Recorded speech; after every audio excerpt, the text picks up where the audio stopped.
শত্রু হয়েও ভারতের কিছু পণ্য থেকে রপ্তানি নিষেধাজ্ঞা তুলবে চীন। কি উদ্দেশ্যে এই পদক্ষেপ বেইজিং এর? আমেরিকাকে হারাতে কি? কোনোভাবেই ইউক্রেনের ডনবাস ছাড়তে রাজি নন রুশ প্রেসিডেন্ট পুতিন। কেন? কি আছে ওই অঞ্চলে? যুদ্ধ থামবে কবে? কি বলছেন বিশ্লেষকরা? চাঁদের মাটিতে শুধু বাড়ি নয়, পারমাণবিক চুল্লিও বসাতে যাচ্ছে নাসা। চাঁদে কেন বিদ্যুৎ চাচ্ছে মানুষ? কি উদ্দেশ্য এর পেছনে? আসসালামু আলাইকুম, দেখছিলেন Bangla vision world news headline. এবারে বিস্তারিত। শত্রুতা ভুলে এবার ভারতকে কিছুটা স্বস্তি দিতে যাচ্ছে প্রতিবেশী চীন। আমেরিকার শুল্ক চাপে রীতিমতো পিষ্ট ভারতের একাধিক পণ্যের উপর আরোপিত রফতানি নিষেধাজ্ঞা তুলে নেয়ার প্রতিশ্রুতি দিয়েছে চীন। এশিয়ার পরাশক্তি চীনের এমন পদক্ষেপ ভারতের জন্য সুখবর হলেও প্রশ্ন উঠেছে, হঠাৎ কেন দিল্লির সাথে সুসম্পর্ক চাইছে বেইজিং? কেন দুই প্রতিবেশী দেশের মাঝে চলা টানাপোড়েন কমাতে চাইছে চীন? আরেক শত্রু দেশ আমেরিকাকে হারিয়ে বিশ্বে পরাশক্তি হতে কি কোন কূটনৈতিক চাল দিচ্ছে শি জিনপিং এর সরকার? বিস্তারিত মীর ফজলের আপডেট রিপোর্টে। শুল্ক ইস্যুতে ক্রমেই তিক্ততা বাড়ছে ভারত ও যুক্তরাষ্ট্রের সম্পর্কে। ভারতের ওপর জেঁকে বসেছে ডোনাল্ড ট্রাম্প প্রশাসনের আরোপিত 50% শুল্কের বোঝা। উত্তপ্ত এই বাণিজ্য দ্বন্দ্বের মাঝেই হঠাৎ বাতিল হয়েছে যুক্তরাষ্ট্রের প্রতিনিধি দলের ভারত সফর, যা দুই দেশের মধ্যকার আস্থার সংকট আরও গভীর করেছে। মহাদেশীয় পরাশক্তি ও প্রতিবেশী চীনের সাথেও সম্পর্কের টানাপোড়েন চলছে ভারতের। তবে এর মাঝেই ভারতকে স্বস্তির খবর দিল চীন। ভারতীয় একাধিক পণ্যের ওপর আরোপিত রফতানি নিষেধাজ্ঞা তুলে নেওয়ার কথা জানালো দেশটি। বেইজিং জানিয়েছে ভারতের সার, রেয়ার আর্থ খনিজ ম্যাগনেট এবং টানেল বোরিং মেশিনের ওপর আরোপিত রফতানি নিষেধাজ্ঞা তুলে নেওয়ার প্রক্রিয়া শুরু করা হয়েছে। 20 আগস্ট ভারতীয় সংবাদ মাধ্যম টাইমস অফ ইন্ডিয়ার খবর বলছে, দিল্লিতে ভারতের পররাষ্ট্রমন্ত্রী এস জয়শঙ্করের সঙ্গে এক বৈঠকে এই আশ্বাস দিয়েছেন চীনা পররাষ্ট্রমন্ত্রী ওয়াং ই। জয়শঙ্করের সঙ্গে বৈঠকে যুক্তরাষ্ট্রের নাম উল্লেখ না করেই ওয়াং ই বলেন, ভূরাজনীতি দ্রুত বদলে যাচ্ছে, একটি দেশের একতরফা জবরদস্তি এর কারণ। ওয়াং ই বলেন, এমন পরিস্থিতিতে 280 কোটি জনসমষ্টির এই দুই দেশের উচিত বৈশ্বিক দায়িত্বশীলতার পরিচয় দেওয়া। চলতি বছরের এপ্রিলে চীনের রফতানি নিষেধাজ্ঞার পর এই তিনটি বিষয়ে বিশেষভাবে বিবেচনার জন্য আর্জি জানিয়েছিল ভারত সরকার। ভারত জানিয়েছিল, হঠাৎ করে সার রফতানি বন্ধ হয়ে যাওয়ায় অ্যামোনিয়াম ফসফেট বা ডিএপি সরবরাহ ব্যাহত হচ্ছে। কড়াকড়ির কারণে ভারতে চীনা ডিএপি সার রপ্তানি 22 লাখ টন থেকে 8 লাখ টনে নেমে আসে। একইভাবে গুরুত্বপূর্ণ অবকাঠামো প্রকল্পে ব্যবহৃত টানেল বোরিং মেশিন চীন আটকে দিয়েছিল, যা এই খাতকে ঝুঁকির মধ্যে ফেলেছিল। বুলেট ট্রেন ও মেট্রো সহ নানা প্রকল্পের জন্য চীনা বন্দরেই মেশিন আটকে পড়ে বিলম্ব হচ্ছিল। চীন থেকে ভারতে রফতানি হওয়া রেয়ার আর্থ পণ্যের মধ্যে রয়েছে wind turbine, EV vehicle motor ও এয়ারস্পেস টেকনোলজি সহ বিভিন্ন যন্ত্রপাতি। এর মধ্যে শুধু ম্যাগনেট আমদানির পরিমাণই ছিল প্রায় $200 মিলিয়ন, ফলে ঝুঁকিতে পড়েছিল ভারতীয় অটো উৎপাদন খাত। তবে বেইজিং এই তিনটি রফতানি পণ্যে ভারতীয় অনুরোধের বিষয়ে ব্যবস্থা নিয়েছে। এরই মধ্যে চীন থেকে সার রফতানিও শুরু হয়েছে, ফলে এখন ভারতের কারখানাগুলোতে তাৎক্ষণিক সাপ্লাই শক কাটবে বলে মনে করছেন সংশ্লিষ্টরা। যদিও রফতানির ভলিউম কতটা ফিরে আসে তার উপর চূড়ান্ত অঙ্ক নির্ভর করবে। বিশ্লেষকদের মতে চীনের কৌশলে পরিষ্কার ফুটে উঠছে টুইন ট্র্যাক ডিপ্লোমেসি। এটি এমন এক ধরনের কৌশল যেখানে অন্য একটি দেশকে নিয়ন্ত্রণে রাখতে একদিকে সরকারি চাপ প্রয়োগ করা হয় এবং অন্যদিকে সমঝোতার পথ খুঁজতে আলোচনা চালানো হয়। ঠিক একইভাবে চীনও ভারতকে যেমনি অর্থনৈতিক ও কূটনৈতিকভাবে চাপ দিচ্ছে, তেমনি প্রয়োজন অনুযায়ী ছাড় দিয়ে কৌশলগত আশ্বাস তৈরি করছে। আর পররাষ্ট্রনীতিতে এমন দক্ষতা দেখিয়ে বিশ্ব রাজনীতিতে চীন আবির্ভূত হচ্ছে অপ্রতিরোধ্য এক শক্তি হিসেবে। মীর ফজলে রাব্বি, বাংলা ভিশন। কিছুতেই পূর্ব ইউক্রেনের ডনবাস অঞ্চল ছাড়তে রাজি নন রুশ president Vladimir Putin. Trump Putin বৈঠক থেকে শুরু করে জেলেনস্কি ও ইউরোপীয় ইউনিয়ন নেতাদের আলোচনা, সব জায়গাতেই মূল ইস্যু এই ডনবাস অঞ্চলটিকে পুতিন দেখছেন তার বৃহত্তর রাশিয়া স্বপ্নের মূল ভিত্তি হিসেবে। ইউক্রেন স্পষ্ট জানিয়েছে, দখলদারদের কাছে 1 ইঞ্চি জমিও তারা ছাড়বে না। চলমান সংকটের মধ্যে ডনবাস হয়ে উঠেছে ইউরোপের ভবিষ্যৎ নির্ধারণের সবচেয়ে বড় রণক্ষেত্র। রাশিয়া ইউক্রেন যুদ্ধে কি সহসা থামবে না? কি বলছেন বিশ্লেষকরা? হাফিজুল ইসলামের ডেস্ক রিপোর্টে বিস্তারিত। যত কূটনৈতিক চাপই আসুক, যত বৈঠকই হোক, পূর্ব ইউক্রেনের দনবাস অঞ্চল থেকে কিছুতেই পিছু হটবেন না রাশিয়ার প্রেসিডেন্ট ভ্লাদিমির পুতিন। আলাস্কায় ট্রাম্প পুতিনের বৈঠক, হোয়াইট হাউসে জেলেনস্কির সঙ্গে ইউরোপীয় নেতাদের আলোচনা, সবকিছুর মূল এজেন্ডা এখন দনবাস। পূর্ব ইউক্রেনের এই শিল্পাঞ্চলটি গত এক দশক ধরে রক্তক্ষয়ী সংঘর্ষের কেন্দ্রবিন্দু। যুদ্ধবিরতি নিয়ে সাম্প্রতিক নানা প্রচেষ্টার মধ্যে মস্কো সাফ বুঝিয়ে দিয়েছে দনবাস ছাড়া শান্তি আলোচনায় কোনো সমাধান হবে না। কিন্তু কেন এই অঞ্চলটিকে নিজের দখলে রাখতে মরিয়া হয়ে উঠেছে রাশিয়া? দোনেস্ক ও লুহানস্ক মিলে গঠিত দনবাস অঞ্চল ছিল সোভিয়েত আমলে রুশ শিল্পশক্তির উল্লেখযোগ্য এক প্রতীক। কয়লা, ইস্পাত ও উর্বর কৃষিজমির ছড়াছড়ি থাকায় মস্কোর চোখে গোটা এলাকাটি ছিল সম্পদের ভাণ্ডার। সেই সাথে আজভ সাগরের উপকূল থেকে কৃষ্ণ সাগরের প্রবেশপথ এই অঞ্চলকে সামরিকভাবেও গুরুত্বপূর্ণ করে তুলেছে। 2014 সালে ক্রিমিয়া দখলের পর থেকেই পুতিন এখানে রুশপন্থী বিচ্ছিন্নতাবাদীদের উস্কে দিয়েছেন। তাদের আগ্রাসী অবস্থানের কারণে কয়েক বছরের মধ্যে বাস্তুচ্যুত হয় লাখো ইউক্রেনীয় জনগণ। ইতিমধ্যে কয়েক লাখ বাসিন্দাকে রুশ পাসপোর্ট দিয়ে পুরো দনবাসে রাশিয়ার দখলদারি পাকাপাকি করতে চাইছেন পুতিন। 2022 সালে ইউক্রেনের উপর পূর্ণমাত্রার আক্রমণ শুরুর আগে পুতিন ঘোষণা দিয়েছিলেন দনবাসে রুশভাষী জনগণ নাকি গণহত্যার শিকার। এর ভিত্তিতে লুহানস্ক ও দোনেস্কে স্বাধীন রাষ্ট্র হিসেবে স্বীকৃতি দেয় মস্কো। পাশাপাশি দ্রুত গণভোটের নাটক সাজিয়ে অঞ্চলটিকে যুক্ত করা হয় রাশিয়ার সঙ্গে। পুতিনের এই পদক্ষেপকে আন্তর্জাতিকভাবে অবৈধ ঘোষণা করা হয়েছিল। বর্তমানে দনবাসের একটি অংশ ইউক্রেনের হাতে আছে ঠিকই, কিন্তু এর বাইরে প্রায় পুরো লুহানস্ক ও দোনেস্কের বড় অংশ নিজেদের নিয়ন্ত্রণে নিয়েছে রাশিয়া। পূর্ব ইউক্রেনের এই শিল্পাঞ্চলকে পুতিন দেখছেন তার বৃহত্তর রাশিয়া স্বপ্নের অন্যতম মূল ভিত্তি হিসেবে। ইউক্রেনের জন্য দনবাস ছেড়ে দেওয়া রাজনৈতিকভাবে আত্মহত্যার সমান। জেলেনস্কি বরাবরই বলে এসেছেন 1 ইঞ্চি জমিও তিনি ছাড়বেন না। বিভিন্ন জরিপে দেখা গেছে বেশিরভাগ ইউক্রেনীয় রাশিয়ার কাছে নিজেদের কোনো ভূমি ছাড়তে রাজি নয়। তাদের যুক্তি, যে অঞ্চলের মানুষ দখলদারিত্বে ভুগছে, আরও এলাকা ছেড়ে দেওয়ার মানে হচ্ছে নতুন জনগোষ্ঠীকে রাশিয়ার নিপীড়নের নিচে ঠেলে দেওয়া। দনবাস হারানোর অর্থ হবে মধ্য ইউক্রেনের বিস্তীর্ণ সমতল ভূমিকে পরবর্তী রুশ আক্রমণের মুখে উন্মুক্ত করে দেয়া। আন্তর্জাতিক আইন অনুযায়ী দনবাসের উপর রাশিয়ার কোনো বৈধ দাবি নেই। পুতিনের অবস্থান এ নিয়ে যতই অনড় হোক, আন্তর্জাতিক পর্যায়ে চাপ বাড়ছে রাশিয়ার উপর। তবে ট্রাম্পের মধ্যস্থতা, জেলেনস্কির কূটনৈতিক আপ্রাণ চেষ্টা কাজে আসবে না বলেই মনে করেন বিশ্লেষকরা। তাদের আশঙ্কা, দীর্ঘমেয়াদী শান্তি চুক্তির অংশ হিসেবে ইউক্রেন হয়তো দনবাসে রাশিয়ার বর্তমান নিয়ন্ত্রণ শেষ পর্যন্ত স্বীকার করতে বাধ্য হবে। এই লড়াই এখন শুধু জমি দখলের নয়, বরং আগামীতে ইউক্রেন ইউরোপের সঙ্গে কেমন আচরণ করবেন পুতিন, সেটাও অনেকাংশে নির্ধারিত হবে এর মধ্য দিয়ে। হাফিজুল ইসলাম, বাংলাভিশন। এদিকে অতীত অপমানের কথা মাথায় রেখে এবার সব রকম প্রস্তুতি নিতে ওভাল অফিসে উপস্থিত হয়েছিলেন ইউক্রেনের প্রেসিডেন্ট ভলোদিমির জেলেনস্কি। গেল ফেব্রুয়ারিতে পোশাকের কারণে অপদস্থ হওয়ার স্মৃতি মনে করে এবার ব্লেজার ও জ্যাকেট পরে বৈঠকে যান তিনি। শুধু তাই নয়, মার্কিন ভাইস প্রেসিডেন্ট জেডি ভ্যান্সের দেয়া অকৃতজ্ঞের তকমা এড়াতে এবার কথায় কথায় ধন্যবাদের জোয়ারে ভাসিয়েছেন মার্কিন প্রেসিডেন্ট সহ উপস্থিত সবাইকে। চন্দ্রিকা মজুমদারের desk report. In the same suit. You see, I changed, you are not.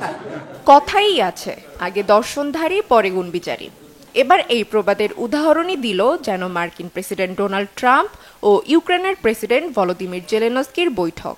ব্যবধান কেবল 6 মাসের। দুই বৈঠকে দেখা গেল সম্পূর্ণ ভিন্ন দুই রকম চিত্র। ফেব্রুয়ারিতে দুই নেতার বৈঠকে পরিস্থিতি ছিল কিছুটা উত্তপ্ত, আর গেল সোমবার ছিল শান্ত।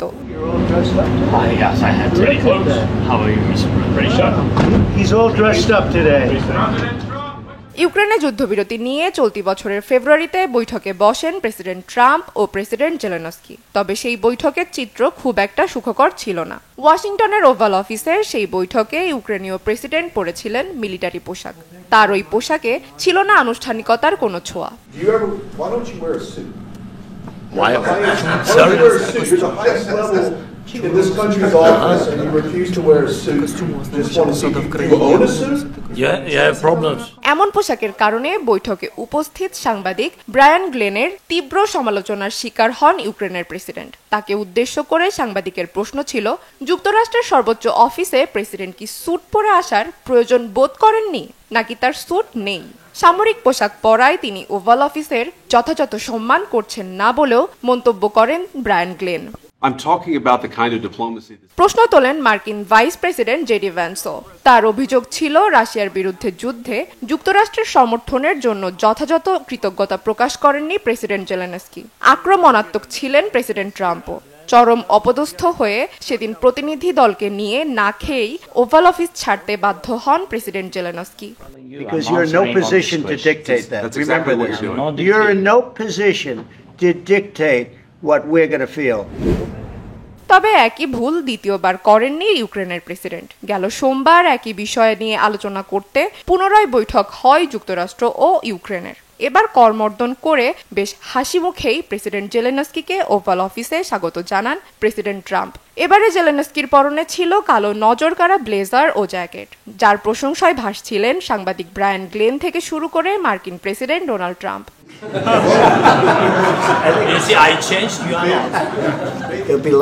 শুধু তাই নয়, এবার প্রেসিডেন্ট ট্রাম্পকে ধন্যবাদ জানাতে কোনো কমতি রাখেননি ইউক্রেনের প্রেসিডেন্ট। ওভাল অফিসে নিজের উদ্বোধনী বক্তব্যে 8 বার ধন্যবাদ জানান মার্কিন নেতাকে।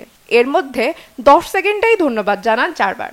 We supported the idea of the United States of personally of President Trump. বাদ যাননি প্রেসিডেন্ট ট্রাম্পের স্ত্রী মেলোনিয়া ট্রাম্প ও ইউরোপীয় নেতারা। এমনকি হাস্যোজ্জ্বল মুখে মার্কিন প্রেসিডেন্টের হাতে গুজে দেন স্ত্রী ওলেনা জেলেনস্কার লেখা চিঠি, জানান এটা তার স্ত্রীর জন্য। Because of the fact that Vladimir Putin came to American soil. President ট্রাম্পকেও এদিন দেখা গেছে বেশ খোশ মেজাজে। তার প্রতিনিধি দলের কাউকেই সেদিন তেমন কথা বলতে দেখা যায়নি। President Zelensky, you look fabulous in that suit. I said the same. Yeah, you look good. I said the same. বৈঠকে সেদিন জেলেনস্কিকে লক্ষ্য করে সাংবাদিক বলেন, দারুণ দেখাচ্ছে। তখনই প্রেসিডেন্ট ট্রাম্প একমত পোষণ করে বলেন, আমিও একই কথা বলেছি। I remember that. Yeah, I apologize to you. You look wonderful. No, my first question for you, President Zelensky. In the same. Chandrika Majumdar, Bangla vision news desk. I changed, you are not. হামাসের প্রস্তাব নাকচ করে সব জিম্মি মুক্তির শর্ত দিয়ে গাজায় যুদ্ধবিরতির সম্ভাবনা আবারও অনিশ্চয়তায় ফেলে দিয়েছে দখলদার ইসরায়েল।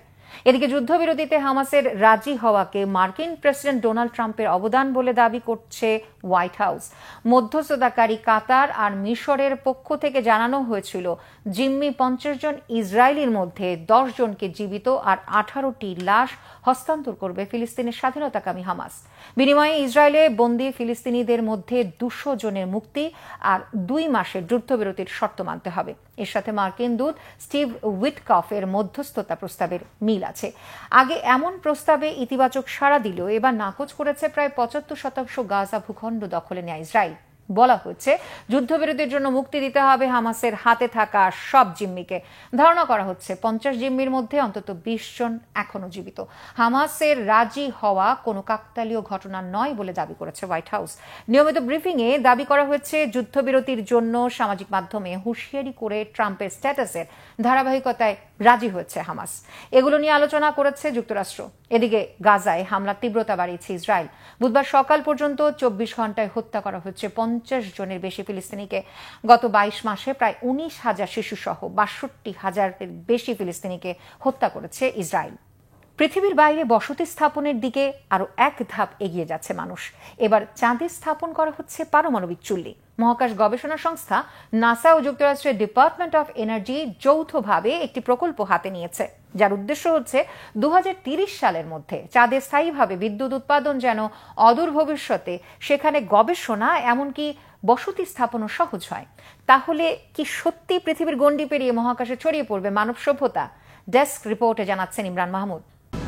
আগামী 5 বছরের মধ্যে চাঁদে পারমাণবিক চুল্লি বা নিউক্লিয়ার রিয়েক্টর স্থাপন করতে যাচ্ছে নাসা।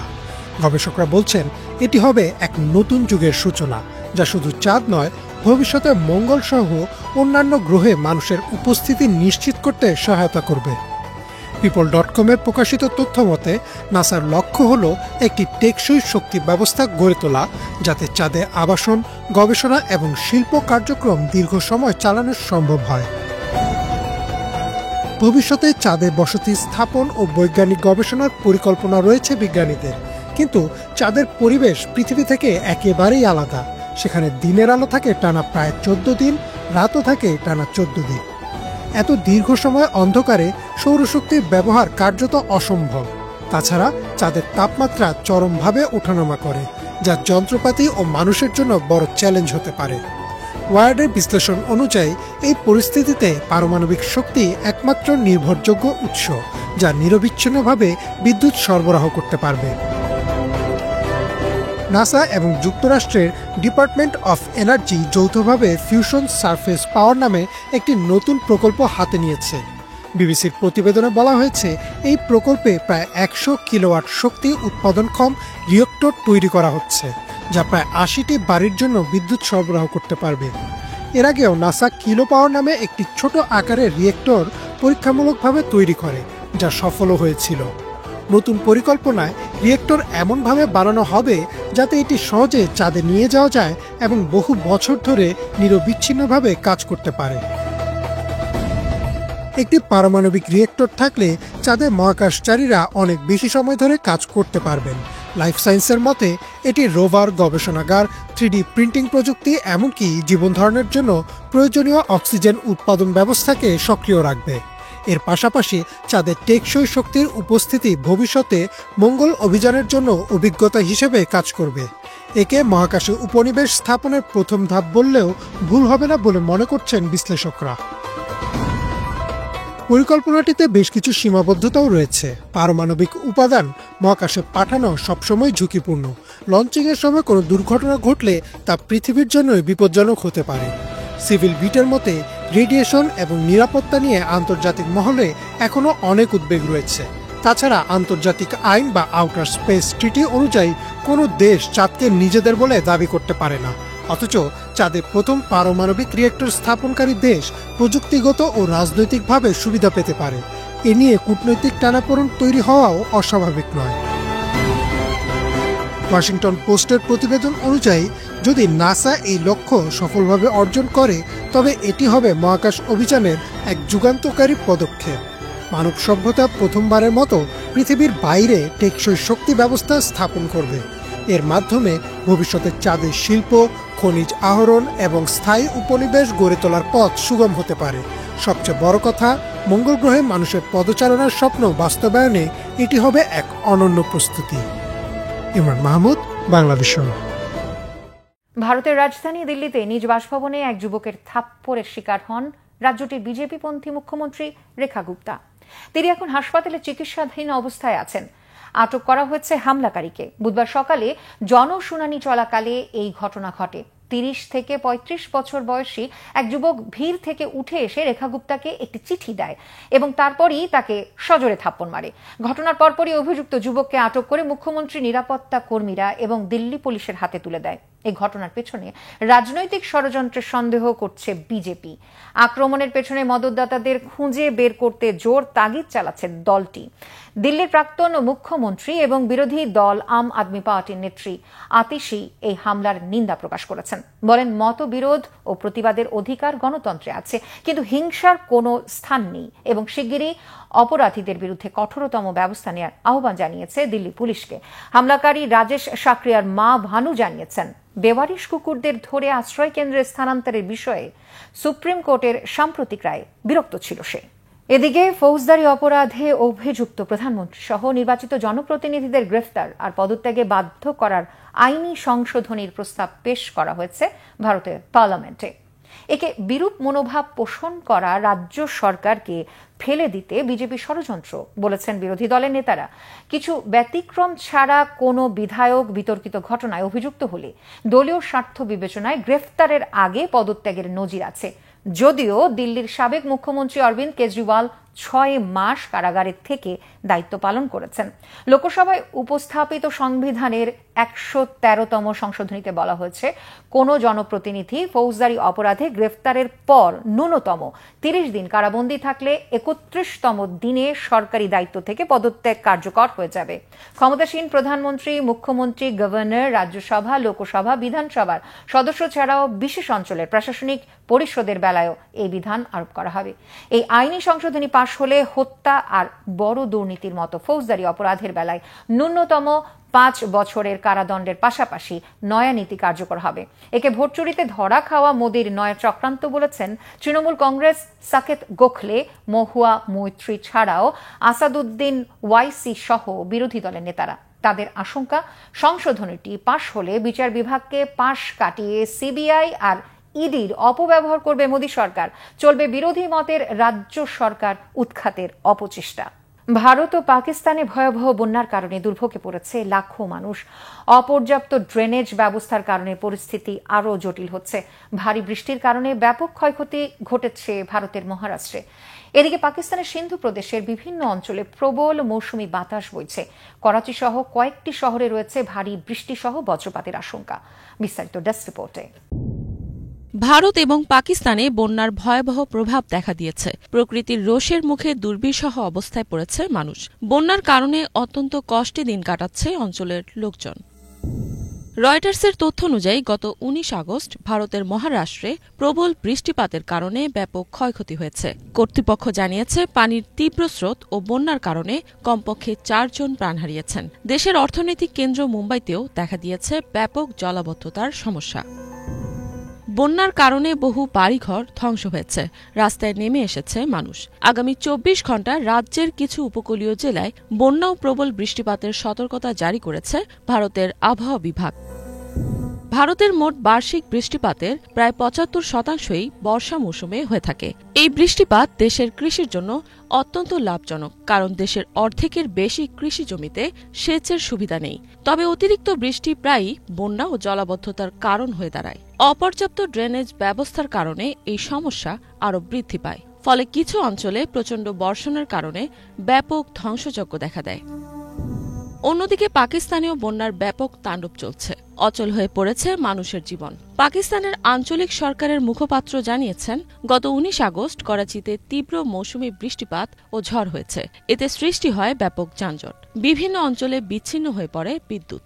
শহরে প্রায় 145 মিলিমিটার পরিমাণে বৃষ্টিপাত হয়েছে। এদিকে করাচি সহ পাকিস্তানের অন্যান্য বড় শহরেও বন্যার সম্ভাবনা দেখা দিয়েছে। পাকিস্তানের আবহাওয়া বিভাগ জানিয়েছে, সিন্ধু প্রদেশের বিভিন্ন এলাকায় প্রবল মৌসুমী বাতাস প্রবাহিত হচ্ছে। তারা জানিয়েছে, করাচি সহ কয়েকটি জেলায় 21 আগস্ট পর্যন্ত ভারী বৃষ্টিপাত ও বজ্রপাতের সম্ভাবনা রয়েছে, যদিও মাঝে মাঝে বৃষ্টি বন্ধ থাকতে পারে। পাকিস্তানের পার্বত্য অঞ্চলে গত 15 আগস্ট আকস্মিক বন্যা হওয়ার পর থেকে এমন পরিস্থিতি বিদ্যমান রয়েছে। সে সময় 1 ঘণ্টার ভেতর 100 মিলিমিটার বা তারও বেশি বৃষ্টিপাত হয়। পাকিস্তানের তীব্র ঝড়ের আগাম সতর্কবার্তা দিয়েছেন কর্তৃপক্ষ।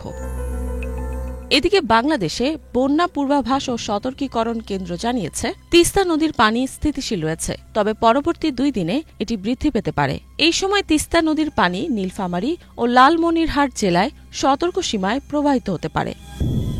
ইফাত জাহান, বাংলাভিশন। এই ছিল আজকের মতো। ধন্যবাদ এতক্ষণ সাথে থাকার জন্য।